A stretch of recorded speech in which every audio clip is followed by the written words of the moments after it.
Praise the lord, praise the lord, praise the lord. ప్రియులారా, ఇదిగో వాక్యాన్ని చదువుకున్న సొలొమోను జ్ఞాన గ్రంథము 2వ అధ్యాయము 23వ వచనాన్ని చదువుకుందాం. దేవుడు నరుని నశింపని వానిగా చేసెను.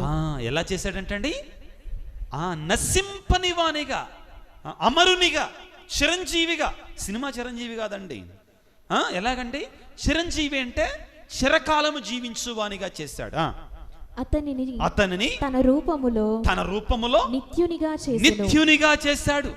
కానీ పిశాచము, ఇది అండర్లైన్ చేసుకోండి పిల్లలు, దయచేసి ఇది అండర్లైన్ చేసుకోండి. కానీ పిశాచము సైతాను యొక్క అసూయ వలన మృత్యువు, మరణము లోకములోనికి ప్రవేశించెను. వ్యాధి, మరణము ఈ లోకములోనికి వచ్చు. Praise the lord, praise the lord, praise the lord, praise the Lord. అయితే ప్రియులారా, దయచేసి అందరు నా కలిసి చూడండి, ఒక్కసారి చూడండి. మన ముగింపుకొద్దాం ఈ మొదటి ఉపోద్ఘాతానికి. దయచేసి అందరు నా కలిసి చూడండి. ఏంటంటే, ఈ మరణానికి కూడా నీ మీద అధికారం లేదు. ఎవరి ద్వారా? పిశాచం యొక్క అసూయ వలన మృత్యువు లోకంలోనికి వచ్చింది, చావు లోకంలోనికి వచ్చింది, రోగము లోకంలోనికి వచ్చింది. అయితే ఇక్కడ మనం గుర్తుంచుకోవాల్సింది ఏంటంటే, ఆ సాతాను కూడా నీ మీద అధికారం లేదు. సాతాను కూడా నీ మీద అధికారం లేదు. నువ్విస్తే ఉంటది. అర్థమైందా? నువ్వు ఇచ్చావనుకో సైతానికి అధికారం, అది తీసుకుంటది. క్లియర్? నీవు పాపము చేసిన ప్రతిసారి కూడా సాతానుకు నీ మీద అధికారాన్ని ఇస్తున్నావు. యోహాను సువార్తలో ప్రభు ఏమంటాడండి? పాపము చేయువాడు పాపమునకు దాసుడు, బానిస. పాపము చేయువాడు సాతానుకి ఏమవుతాడంటండి? బానిస అయిపోతాడంటండి. నీవు నేను అంతే. పాపము చెయ్యనంత వరకు కూడా ప్రియులారా, చాలా సందర్భాలను నా దగ్గరకు వచ్చి, ముఖ్యంగా చాలా దూరం వాక్య పరిచర్యకి వెళుతుంటాను. ఈ ముఖ్యంగా యూట్యూబ్ ద్వారా సెల్ ఫోన్ నంబర్ ఎలా కనిపెడుతున్నారో కొన్నిసార్లు అందులో కూడా ఉంది, కొన్ని తీసుకొని ఎతికి మరీ ఫోన్ చేస్తున్నారండి. అదేవిధంగా పర్సనల్గా తెలిసినటువంటి వాళ్ళు కొంతమంది కలిసినటువంటి, స్వామి నన్ను సాతాను పీడిస్తుంది. కొన్నిసార్లు నా దగ్గరికి వచ్చి స్వస్థత ప్రార్థనల కోసం వేడుకుంటారు పిల్లారా. వాళ్ళు భయపడిపోతున్నారండి. ఫాదర్ గారు ఆ ప్రార్థనలో చెప్పారు పిల్లారా, ఏ ఇంటిని పలకరించినా కానీ ఏదో ఒక భయం, మానసికమైనటువంటి, శారీరకమైనటువంటి, ఆత్మీయమైనటువంటి అన్ని రకాలంటే భయాలతో మనం బ్రతుకుతున్నాం ప్రియులకు దేవుని బిడ్డలారా. స్వామి నన్నేదో పీడిస్తుంది స్వామి, నాకేదో అయిపోతుంది స్వామి, నాకేదో సాతాను పట్టింది స్వామి. ప్రియ దేవుని బిడ్డ, నీవు పాపానికి దూరంగా ఉండగలిగితే, నీ దేవుడినట్టు యేసుని నమ్మగలిగితే, ఆ సాతానుకు నీ మీద ఎట్టి అధికారము కూడా లేదో. యేసయ్య నిన్ను తన విలువైనటువంటి వెలగలిగిన రక్తాన్ని ఇచ్చి నిన్ను కొనుక్కున్నాడో. Praise the lord, praise the lord, praise the Lord. నిన్ను కొన్నాడు ఆయన తన రక్తముతో. ఒక్కసారి ప్రియులకు దేవుని బిడ్డలారా, పాత నిబంధన గ్రంథములో అలనాడు పాస్కా పండుగ సందర్భముగా, యూదుల యొక్క పాస్కా పండుగ సందర్భముగా గొర్రెపిల్ల యొక్క రక్తాన్ని వారి ద్వార బృందాలకు రాసినట్లుగా యేసయ్య రక్తాన్ని నీ కుటుంబానికి రాసిన తర్వాత, జ్ఞానస్నానములో నీ హృదయం మీద రాసిన తర్వాత, సాతానుకు నీ మీద ఎటువంటి అధికారమో లేదో. కానీ మనం ఇస్తున్నాం. రావాయ్ ఏమంటున్నావు? రా కూర్చో, మా ఇంట్లో తిష్ట వేసి కూర్చో. ఇంకా రాకేం చేస్తాయండి? ఇంకా రాకేం చేస్తాయండి? భయపెడతాడు. సాతాను యొక్క మొట్టమొదటి ఆయుధం ఏంటో తెలుసా? చెప్పండి అందరేంటి? ఏంటిదండి? భయం. ఆదికాండం 3వ అధ్యాయంలో ప్రియులారా, మొట్టమొదటిసారిగా పాపము చేసిన తర్వాత హవ్వ ఆదాములు ఏం చేశారు? భయపడ్డారు. గుర్తుపెట్టుకోండి, భయానికి మించిన దెయ్యం లేదు, ధైర్యానికి మించిన దేవుడు. అంటే దేవుడు లేడని కదండి, నేను ధైర్యంగా ఉండాలని.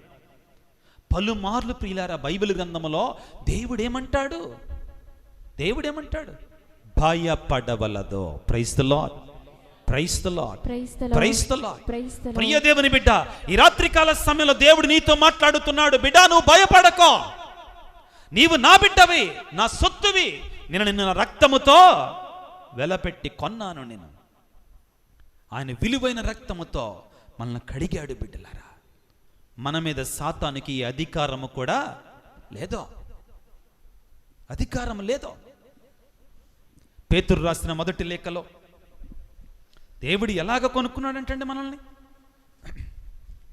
పేతురు రాసిన మొదటి లేఖలో 2వ అధ్యాయం 24వ వచనాన్ని జాగ్రత్తగా చదవండి పిల్లారా. పేతురు రాసిన మొదటి లేఖ 2వ అధ్యాయం 24వ వచనాన్ని చదువుకున్న పిల్లారా. మనము పాపమునకు మరణించి నీతికి జీవించున్నట్లుగా ఆయన మన పాపములను తనపై ఉంచుకొని సిలువము రాణిపై మోసెను.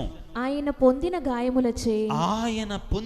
గాయముల చేత మీరు స్వస్థత నొందిరి. మీరు స్వస్థత పొందాలి బిడ్డలారా. Praise the lord, praise the lord, praise the lord, praise the Lord. ఆయన పొందిన గాయాల చేత మనం స్వస్థత పొందాలని దేవుడు కోరుకుంటున్నాడు. ఈ రోజున ప్రియ బిడ్డ, నీకు స్వస్థత ఆయన పొందిన గాయాల ద్వారా, ఆయన సిలువ రక్తము ద్వారా నీకు స్వస్థత. నమ్ము దీనిని, విశ్వసించు దీనిని, విశ్వసించు నీవలనైతే విశ్వసించువానికి సమస్తము సాధ్యమే. Praise the Lord. Praise the Lord. Praise the Lord. Praise the Lord. Praise the Lord. Praise the Lord. పేతురు రాసిన మొదటి లేఖ 1వ అధ్యాయం 19వ వచనాన్ని చదువుకుందాం. నిష్కళంకమైన గొర్రెపిల్ల వంటి అమూల్యమగు క్రీస్తు రక్తము చేత దేనితోటంటండి ప్రియులారా, ఇదిగో ఆయన ఆ సిలువలో కార్చినటువంటి ఆ గొర్రె పిల్ల యొక్క రక్తము చేత మనం కడగబడ్డాం ప్రియులారా. కడిగి విముక్తి గావించబడ్డాం. మన మీద సాతానుకి ఏ అధికారము కూడా లేదో. Praise the lord, praise the lord, praise the lord. మన కుటుంబాల మీద సాతాను యొక్క ప్రభావం తీసివేయబడును గాక. ఆమేన్. Praise the lord, praise the lord. మన మీద సాతాను యొక్క శక్తి తీసివేయబడును గాక. దేవుడు మనకి స్వస్థత అనుగ్రహించును గాక. దేవుడు మనకి ఆశీర్వాదం అనుగ్రహించును గాక. తన దీవెనలను అనుగ్రహించును గాక. ఎటువంటి సాతాను శక్తి మన మీద ప్రభావం చూపించకుండా ఉండును గాక. సాతాను శక్తులను యేసయ్య రక్తం బంధించును గాక. యేసయ్య రక్తములో మనందరికి విమోచన కలుగును గాక. Praise the lord, praise the lord, praise the lord. ప్రియ దేవుని బిడ్డ, ఈ రాత్రికాల సమయంలో దేవుడు స్పష్టంగా గద్దించి నీతో చెప్తున్నాడు, సాతానుకు నీ మీద అధికారమో లేదో. భయపడకు బిడ్డ, భయపడకు. ధైర్యముగా ఉండో, బెండు పడిపోమాకో. దేవుడు నీకు తోడుగా ఉన్నాడు. ఆ విశ్వాసం నీకు ఉండాలి బిడ్డరా, ఆ నమ్మకం నీకు ఉండాలి ప్రియులకు దేవుని బిడ్డలారా. ఇదిగో మీ ఎదురుగా ఉన్నటువంటి మేమిద్దరం పెద్ద సాక్ష్యం దేవుని అద్భుతానికి. నాకు తెలుసు మీ ఫాదర్ గారు ఎన్ని శ్రమల పాలయ్యాడు. ఒకటే ఆయన నిలబెట్టింది భక్తి, విశ్వాసం, నమ్మకం. నా దేవుడు నాకు తోడుండగా నాకేమీ. ఒక సందర్భంలో ఆయన గురువు అవుతాడో కాడో కూడా తెలియనటువంటి భయం. చెప్పారా సాక్ష్యం? నేను కళ్ళలేదు. మీ ఇద్దరు క్లాస్మేట్స్. ఆయనకి జుట్టు ఉంది, నాకు జుట్టు ఊడిపోయింది, అదే తేడా. చక్కగా కుర్రోళ్ళలాగా ఉన్నాడు. రంగేసుకుంటున్నారు ఏంది ఫాదర్? నిజం చెప్పండి. నిజమండి, నేను కళ్ళారా చూస్తానండి. ఒక రోజు కాదు, 2 రోజులు కాదండి, 1 నెల కాదు, 2 నెలలు కాదండి, ఎన్ని నెలలు బెడ్ మీద అలానే అటు తిరగకూడదు ఇటు తిరగకూడదండి. ఎన్ని నెలలండి ఆయన పడిన ఆవేదన. ప్రియులారా, ఆయన నడిపించింది ఏంటో తెలుసా? ఆయన కాపాడింది ఏంటో తెలుసా? ప్రియులకు దేవుని బిడ్డలారా, ఆయన స్వస్థపరిచింది ఏంటో తెలుసా? ఆయన భయపడలా. దేవుడు చెప్పినట్టాడు కదా, భయపడవద్దు. ఏమన్నాడు? ఆయన కాపాడింది, ఆయన నడిపించింది ప్రియులకు దేవుని బిడ్డలారా. ఇది చప్పట్లు కొడదాం ప్రియులారా దేవునికి. నిజంగా చెప్తున్నానండి, నేను ఆయనతో పాటు ఉన్నా కాబట్టి, ప్రయాణం చేశా కాబట్టి, 1 సంవత్సరం కాదు, 2 సంవత్సరం కాదండి, సజీవ సాక్ష్యం బిడ్డలారా. దీవిస్తాడు మనల్ని. పరీక్షలు వస్తాయి, చెప్పా కదా ఇందాక, పరీక్షలను అంగీకరిస్తాడు. He only permits. శ్రమలని మన మీదకి రావటానికి అంగీకరిస్తాడంతే. ఓ భయపడిపోమాక. Praise the lord, praise the lord, praise the lord. ప్రియులారా, శ్రమల ద్వారా దేవుడు మనం ఆయనకి లొంగితే, ప్రార్థన విడిచిపెట్టకుండా ఉంటే, నీ కష్టాన్ని కూడా ఆయన నాట్యముగా మారుస్తాడు, నీ శ్రమను ఆయన అద్భుతంగా మారుస్తాడు. పిల్లారా, శ్రమలు వచ్చినప్పుడు ఆయన తిట్టడం కాదు కానీ పిల్లారా, ఆయన మీద ఎక్కువగా ఆధారపడాలి. ఆయన నువ్వు రోగం పాలు కావాలని కోరుకునేవాడు కాదు, ఆయన నిన్ను స్వస్థపరిచే దేవుడు. ప్రియులకు దేవుని బిడ్డలారా, ఆయన నిన్ను లేవనెత్తే దేవుడు. ఒక పరికరముగా వాడుకుంటాడో. శ్రమలు కొన్నిసార్లు వస్తాయి, దేవుడు పర్మిట్ చేస్తాడో, కానీ ఆయన గాయపడినట్టు గొర్రెలని కట్టుకట్టేవాడు, రోగము పాలైనటువంటి వాటిని నయము చేసేటువంటి వాడు. యెహెజ్కేలు గ్రంథాన్ని తీసుకున్న ప్రియులకు దేవుని బిడ్డలారా, ఏమంటాడు? దేవుడే స్వయముగా మాట్లాడుతున్న మాటలు, చక్కని మాటలు మనందరి గురించి. ప్రియులారా, ఏమంటున్నాడు? గాయపడ్డాడు కదా, రోగం పాలయ్యాడు కదా, నాకెందుకులే, పోతే పోని అని చెప్పేటువంటి దేవుడు కాదు ప్రియులారా మన దేవుడు. ఏమంటున్నాడు? యెహెజ్కేలు గ్రంథము 34వ అధ్యాయము, యెహెజ్కేలు గ్రంథం 34వ అధ్యాయము 16వ వచనాన్ని చదువుకుందాం. నేను తప్పిపోయిన గొర్రెలను ప్రక్కకు తొలగిన వానిని తోలుకొని వత్తును, గాయపడిన వానికి కట్టుకట్టుదును, రోగము తగిలిన వానికి జబ్బు నయము చెయ్యుదును. Praise the lord, praise the lord. ప్రియులారా, దేవుని మాట శాశ్వతముగా నిలిచే మాట అండి. దేవుని మాట శాశ్వతంగా నిలిచే మాట. ప్రియులకు దేవుని బిడ్డలారా, యేసయ్య దగ్గరికి ఏ రోగి వచ్చినా కానీ వాడిని స్వస్థపరిచాడండి. యేసయ్య దగ్గరికి ఎవ్వరు వచ్చినా కానీ లేవనెత్తాడు. ప్రియులకు దేవుని బిడ్డలారా, నీవు నేను చేయవలసిందల్లా ఏమిటి అంటే ప్రియులారా, స్వస్థత పొందడానికి 4 కార్యాలు ఉన్నాయండి. త్వరగా చెప్పి ముగిస్తానండి 2 నిమిషాల్లో. స్వస్థత పొందాలంటే ఎన్ని కార్యాలు చేయాలి? 4 కార్యాలు చేయాలి. నీవు స్వస్థత పొందాలంటే మొదటిగా దేవుని దగ్గరికి రావాలి. నెంబర్ 1 ఏం చేయాలి? అందరూ చెప్పండి. దేవుని దగ్గరికి రాలేకపోతే అప్పుడు దేవుని దగ్గరికి వస్తాడో.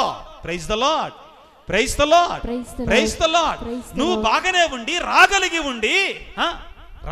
ఉండి కూడా నువ్వు రాకపోతే దేవుడు నీకు దీవెనివ్వడండి.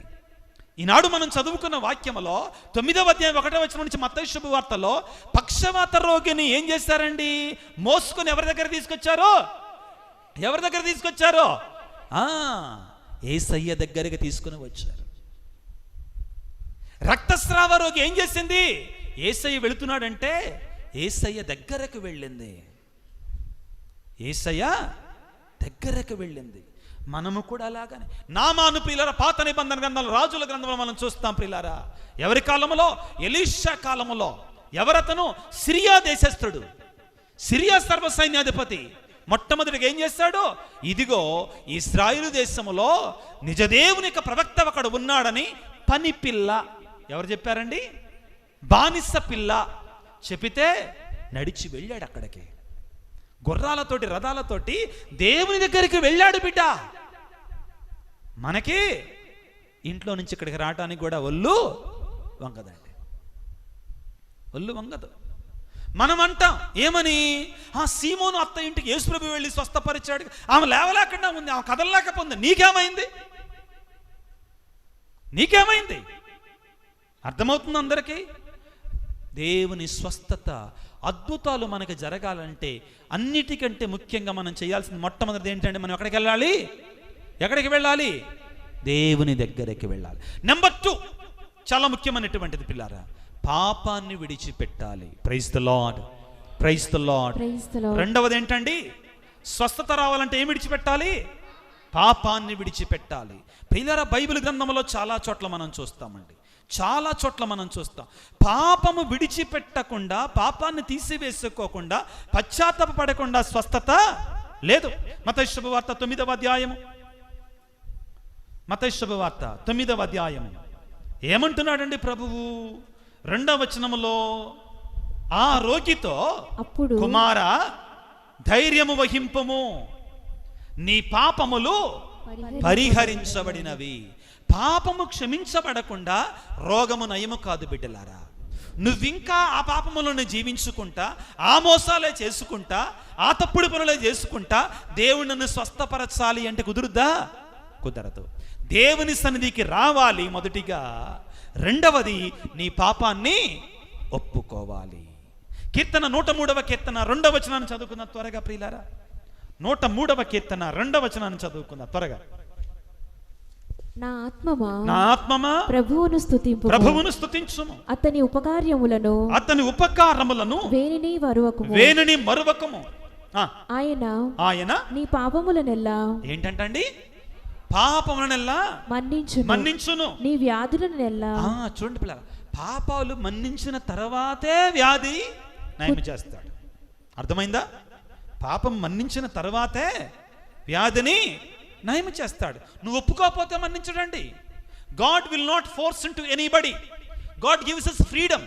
Weather you want to come to the lord and accept your sins, అది నీ మీద ఆధారపడి ఉంటుంది. దేవుని దగ్గరికి వచ్చి అంగీకరించాలా లేదా?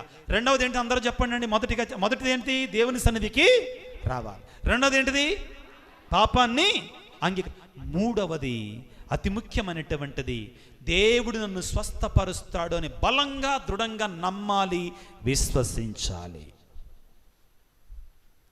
మిడిమిడి విశ్వాసం మనకొద్దండి. 2 పడవల మీద కాళ్ళు మనకొద్దండి. దేవుడు నన్ను స్వస్థపరుస్తాడో అనే విశ్వాసం మనకుండాలి. బలమైన దృఢమైన విశ్వాసం మనకుండాలి. రక్తస్రావ రోగి ఏం చేసిందండి? ఇదిగో ఆయన అంగీ అంచు తాకితే చాలు నాకు విశ్వసించింది బిడ్డ. ఆ త్రోవ ప్రక్కన కూర్చున్న గుడ్డివాడు ఏమన్నాడు? బలంగా నమ్మాడు. ఆ యేసయ్య నన్ను చూస్తే చాలు నాకు స్వస్థత. బలంగా నమ్మాడు పిల్లరా, విశ్వసించాడండి. బలంగా విశ్వసించాడు పిల్లకు, దేవుని బిడ్డలారా. మూడవది, దేవుడు నీకు అవకాశం ఇచ్చినప్పుడు ఆయన పట్టుకో, వదలమాకో. ఏం చేయకూడదు? వదలమాకో, ఆయన పట్టుకో. బైబిల్లో మనకు ఒక వ్యక్తి ఉన్నాడండి, దేవుణ్ణి పట్టుకొని వదిలిపెట్టలా. ఎవరైనా యాకోబు. గట్టి చెప్పండి అండి, తెలిసిని. యాకోబు నదిని దాడుతున్నాడు రాత్రిపూట, దేవునికి ప్రార్థన చేసుకున్నాడు. దేవుడే వచ్చాడు పోరాడటానికి. ఎరక్కొట్టాడు తొంటిని, అయినా వదిలిపెట్టలా. వదిలిపెట్టమాకు దేవుని, విడిచిపెట్టమాకు దేవుని. అడుగో, నన్ను దీవిస్తేనే నేను బానిస్తానన్నాడండి. నన్ను దీవిస్తేనే నిన్ను బానిస్తానన్నాడండి. నీవు చేస్తున్నావా అటువంటి ప్రార్థన? అటువంటి ప్రార్థన నువ్వు చేస్తున్నావా? అటువంటి ప్రార్థన నువ్వు చేయగలిగితే అద్భుతం నువ్వు చూస్తావు నీ జీవితంలో. Praise the lord, praise the lord, praise the lord, praise the Lord. చివరిగా ప్రియులారా, నీకు స్వస్థత వచ్చిన తర్వాత మళ్ళీ వెళ్ళి పంది స్నానం చేయి మాకు. ఏంటిది? స్వస్థత వచ్చిన తర్వాత మళ్ళీ వెళ్ళి పంది స్నానం చేయి మాకు. పంది స్నానం అంటే ఏంటి తెలుసా? లక్స్ సోప్ పెట్టి శుభ్రంగా రుద్ది డెన్వర్ ఫాగ్ సెంటు కొట్టామనుకో, పోమంటే ఎక్కడికి పోద్దండి అది? మళ్ళీ బురదల్లోకి వెళ్తుంది. పంది స్నానం చేయి మాకు. మళ్ళీ వెళ్ళి ఆ పాపంలో పడమాకు, దయచేసి మళ్ళీ వెళ్ళి ఆ పాపంలో పడమాకు. జాగ్రత్త. చివరిగా దేవునికి స్తోత్రాలు చెల్లించు. ఇదండి ప్రాసెస్ స్వస్థత పొందటానికి. ఇదండి. ఈ రోజున దేవుని వేడుకుందాం బిడ్డారా. ఆరాధన సమయంలో మన కోసం మాత్రమే కాదు, మనకు తెలిసినటువంటి వాళ్ళు చాలామంది ఉంటారు.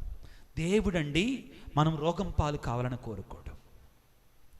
దేవుడు మనం ఆరోగ్యవంతులుగా ఉండాలని కోరుకుంటాడు. సాతానుడు పాపం మనది. సాతానుడు మనం లొంగిపోతున్నాం. దేవుని వేడుకుందాం. కొన్ని సందర్భాలలో దేవుడు శ్రమలని అంగీకరిస్తాడు మన జీవితంలో. పునీతులు చాలామంది శ్రమలు పొందారు. దేనికోసం? మహిమ కొరకై. దేని కొరకండి?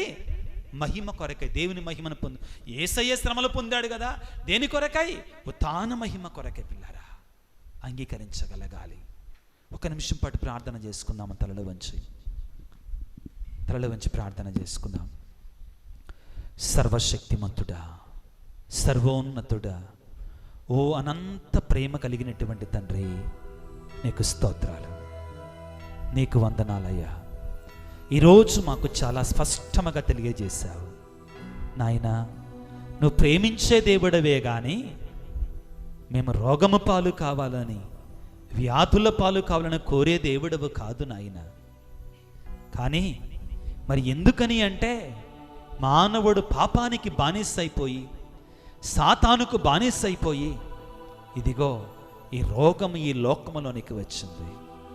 కొన్ని సందర్భాలలో మమ్మ పరీక్షించటానికి, మా విశ్వాసాన్ని పరీక్షించటానికి నీవే ఆ శ్రమలని అంగీకరిస్తావు తండ్రి. ఆ శ్రమల ద్వారా మేము నీకు నిజమైన బిడ్డలమని నిరూపించుకునే అవకాశాన్ని ప్రసాదిస్తావు తండ్రి. ఈనాడు నీ సన్నిధికి వచ్చినట్టు నీ బిడ్డల కొరకే ప్రార్థిస్తున్నాను తండ్రి. నాయనా, నీ గాయపడిన హస్తాలను ప్రభువా నీ బిడ్డల మీద చాచి ఉంచండి తండ్రి. నీ పరిశుద్ధ రక్తాన్ని ప్రభువా నీ బిడ్డల మీద చిలకరించండి నాయన. ఎవరైతే ప్రభువా అనారోగ్యముతో బాధపడుతున్నారో, అస్వస్థతతో బాధపడుతున్నారో తండ్రి, వారిపై ప్రభువా నీ గాయపడిన హస్తాన్ని ఉంచండి తండ్రి. స్వస్థపరచండి నాయన, శుద్ధిగా వించండి నాయన. ప్రభువా మొండి రోగాలని ప్రభువా, మాయనటువంటి పోనటువంటి వ్యాధులను ప్రభువా పరమ వైద్యుడా, స్వస్థపరచువాడా, స్వస్థపరచు నాయన. ఈ రోజున ప్రభువా నాయన నీ బిడ్డలను సందర్శించండి నాయన. నీ బిడ్డలను తాకండి ప్రభువా, నీ బిడ్డలను ముట్టండి నాయన.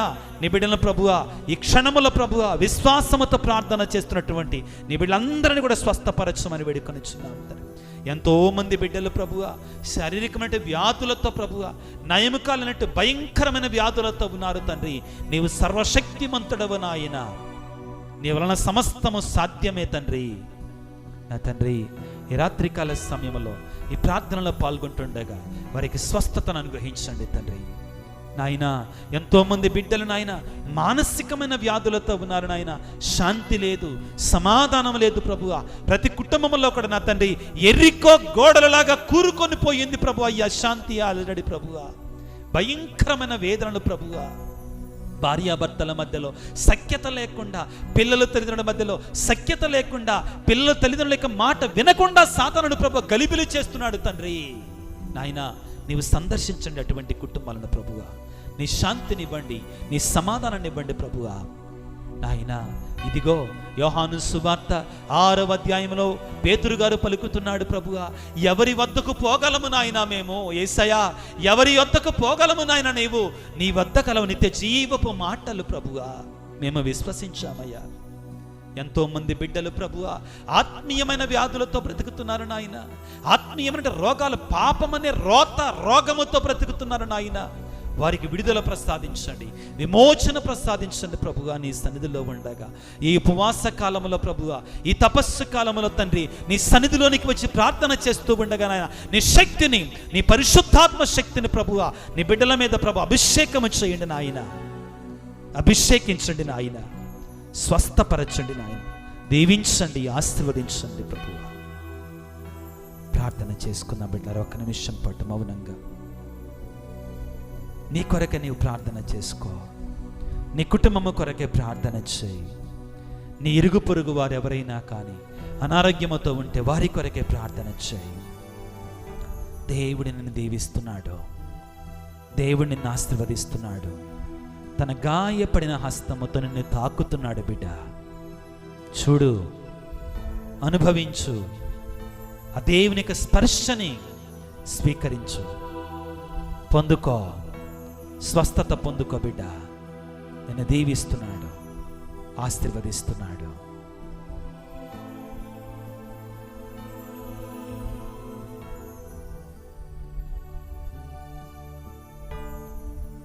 దేవునికి స్తోత్రాలు చెల్లించుదాం. Praise the lord, praise the lord, praise the lord, praise the lord, praise the lord, praise the lord, praise the lord, praise the lord, praise the lord. చిన్న ప్రార్థన చేసుకుందాం. సర్వశక్తిమంతుడా, సర్వోన్నతుడా, ప్రేమమయుడా, నీవు శక్తి కలిగినటువంటి వాడవు, పరమ వైద్యుడవ తండ్రి, స్వస్థపరిచే దేవుడవ నాయన. మరొక్కసారి నీ బిడ్డలను చూడండి ప్రభువా, నీ బిడ్డలను దీవించండి నాయన, ఆశీర్వదించండి. నీ గాయపడిన హస్తం ద్వారా తాకండి, నీ పరిశుద్ధ రక్తం ద్వారా ప్రోక్షించండి, శుద్ధి చేసి స్వస్థపరచి దీవించి ఆశీర్వదించి కాపాడమని మా ప్రభు అయిన క్రీస్తు ద్వారా వేడుకొనుచున్నాము తండ్రి. ఆమేన్.